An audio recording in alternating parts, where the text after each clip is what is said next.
I've decided how I'm going to do the rocks on the beach. So I've used a couple of pieces of just regular styrofoam packing that has come in packages. And I've used my fingernails to pull off edges to give it a really, excuse me, organic rock look. And I'm just using two products, Mod Podge and good old toilet paper. These have been glued down, the rocks have been glued down in position, and I've diluted the Mod Podge with water. So it's really stirred well and it's runny. And I'm just going to pour this all over.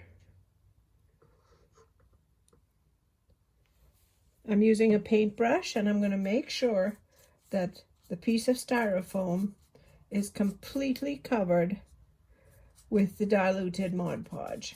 I want it diluted so that it flows really well into all the crevices and creases. And I'm completely covering this whole area that's going to be the beach. Once I've gotten this in place, I'm going to use bits and pieces of toilet paper to cover this beachy area. I'm not too worried about color at this point because this is all going to be painted, this little beach corner. I wanted the bottom of the stairs to make to make sense, because we don't want, these were originally indoor stairs, so in order for them to look like they truly belong sitting on a beach, we have to do a couple of things to them. So I've gotten this spread about. I can add more as I need. I'm going right up to the bottom of the pilings. I should have made a little bit of a dam on the edge of the board, but that I can fill in a little later. So I'm going to start with the toilet paper. Put this down. And we just take one square at a time and cover what we're doing and use the paintbrush to position this into place. Now, the reason I'm using toilet paper is because it won't necessarily tear like tissue paper, and it will absorb all the glue from the Mod Podge. And I can use the the brush to position it into place anywhere I want. And I might do this in a few layers. I'll let one layer dry and then apply another one. So tear off another. And if the toilet paper has a pattern on it, that pattern is going to disappear once it dries, once it gets all wet. You can use the paintbrush just to shove it right up to the base. My rocks are not glued. The glue underneath the rocks has not dried yet, so I can kind of maneuver that around as needed. If I need a little more glue, just pour it on. And this may take a couple of hours to dry properly, but it's good to get it in place, know where I'm going with the design, and I think this is going to work out beautifully. I can already see the texture that's forming with the rocks. And if you're wondering, well, where on earth, I don't ever plan on doing a nautical scene where I need water or a beach, but this technique would work well in a garden if you wanted to create a little rock garden or pathway in your garden. So I'm going to take another sheet and lay it down.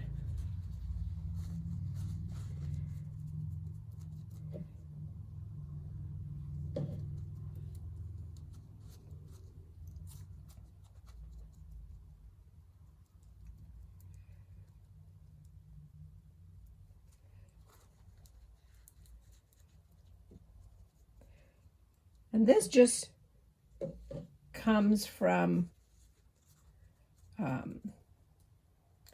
the same idea that I used when I demonstrated how to do the tissue paper to hide a lot of sins inside of a renovation.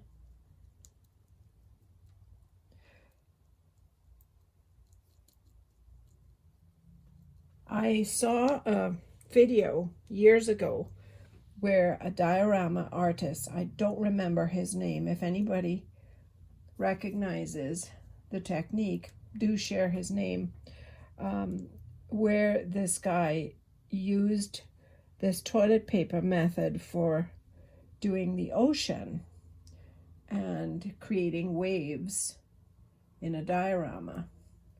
And I guess the idea just always stuck with me. So it's not my original idea. I learned this from another artist many years ago. But you can see this, the edges just sort of dissolve into the base layer. So I'm going to keep playing with this and adding more and more tissue. You can see how I was able to push it in from the edge, and that way it gives me a nice clean edge for a sandy beach. And the more, obviously you don't want it to be like a swamp, but the more glue that adheres to the tissue paper, it's going to dry very, very hard. You could use any PVA glue, white glue, Alma's glue. Just dilute it so that it flows. You don't want to use it straight out of the bottle, because if it's too tacky, you're not going to be able to maneuver it.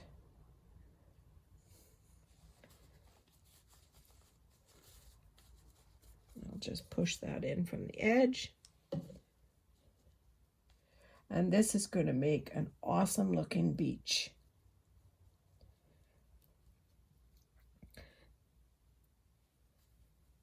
And you can see how the piece is evolving as each section needs attention. I'm able to change my mind, alter, switch up the design.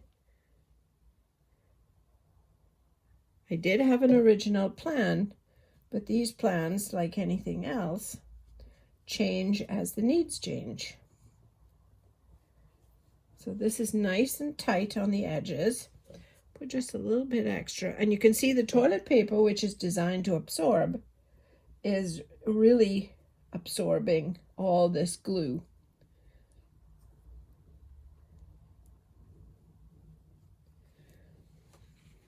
I could probably put another layer on the rock itself, but I might just wait until it's dry to do that.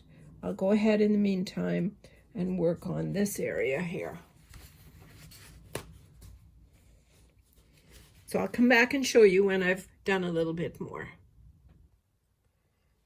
So I've completed this section and I've wrapped it around the stairs and I've faded out the edges. You can see the edges really dissolve into nothing. So I've kind of worked with the brush on the edge just to pull little tiny bits right down onto the base. See how it just dissolves? Those are the paper fibers that are moving. And I've gotten good coverage. You can see the texture, how wonderful it is. I've covered my rocks. And I even pulled some up onto the very base of the pilings because the idea hit me, oh my goodness, I can have barnacles on the foot of the pilings. So I pulled it around the edge, which leads into the front of the house. See, there's the front of the house, or the back of the house, whichever one you want to call it. But I've pulled up some of the wet paper, and I've created a rough texture that's going to end up being painted to look like barnacles. And that buries the foot of the pilings. Also, I pulled up some of the base of the stairs and dissolved it right up onto the stairs. So it hides the foot as if it's buried in sand. And maybe I'll have a few little barnacles on the bottom of the stairs. And I did the same on the bottom of this piling over here. So I think my next step is going to be, I'm going to leave this dry for a few hours. Might take longer, I'm not too sure. And I'm going to work my way around on some of the pilings. Obviously, this is not complete. This is just the first layer of the beach. It still has to be painted. This is just the texture. It's all nice and dry and hard. So that's going to be my next step. And the first coat on the beach is going to be a mix of a sandy color mixed with a little bit of mossy green, because this has to go from beach, which is very shallow, and then I'm going to do a sudden drop off into deep water just around this section here. And what that'll do is make the dark water make sense as being realistic. So it's almost like there's a rock outcropping here. I may just turn this all into rocks with just a little bit of sand in between. I'm not sure yet. It'll tell me what it wants to do once I start painting it.